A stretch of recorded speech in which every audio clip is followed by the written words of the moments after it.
اقبال کے شاہینوں، اقبال کے قلندروں، اقبال کے مرد مومنوں، اقبال موٹیویشن چینل میں آپ سب کو خوش آمدید۔ اقبال کے شاہینوں، آج سے ہم ایک سیریز شروع کرنے جا رہے ہیں جس میں ہم بالی جبریل مکمل شرح کے ساتھ پڑھیں گے۔ تو چلیے شروع کرتے ہیں بالی جبریل کی سب سے پہلی غزل۔ میری نوائے شوق سے شور حریم ذات میں، غلغلہ ہائے علامہ بت کدے صفات میں، حور و فرشتہ ہے اسیر میرے تخیلات میں، میری نگاہ سے خلل تیری تجلیات میں، گرچہ ہے میری جستجو دیر و حرم کی نقش بند، میری فغا سے رست خیز کعبہ و سمنات میں۔ مشکل الفاظ کے معنی۔ ذات، باری تعالیٰ کی ہستی، وجود مطلق۔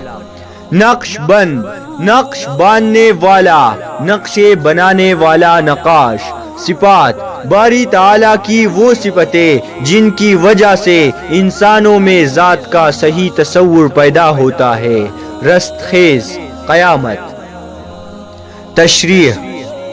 اس مسلسل غزل کے پہلے شعر میں اقبال کہتے ہیں کہ میری اشکیا اور والہانہ پکار سے بارگاہ ایزدی میں ایک شور و تلاطم برپا ہو گیا ہے، جبکہ یہ وہ مقام ہے جہاں کسی فرد کے لیے بھی مداخلت کی گنجائش نہیں ہے۔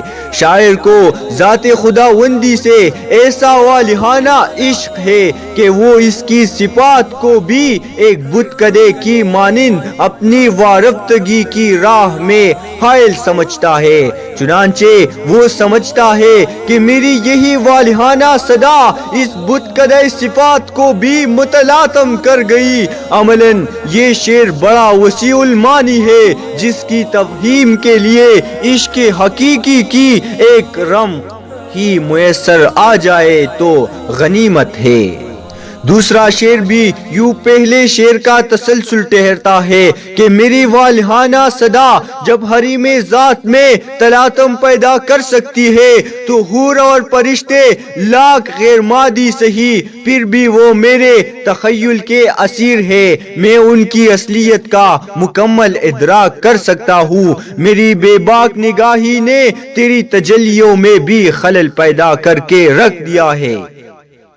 اے باری تعالیٰ، تجھے پانے کے لیے میں نے بت خانوں اور مسجدوں کی تعمیر کا اہتمام بھی کیا، لیکن تلاش بسیار کے باوجود وہاں کچھ نہ ملا۔ تو پھر اپنی فریاد سے میں نے کعبے اور بت خانوں میں قیامت برپا کر دی۔ اقبال یہاں دراصل اس نکتے کو پیش نظر رکھے ہوئے ہیں کہ ذات الہی عبادت گاہوں تک محدود نہیں ہے، اس کا نور تو ہر جگہ ہر مقام پر ہے۔ اسے دیکھنے کے لیے تو بس دیدہ بینا کی ضرورت ہے۔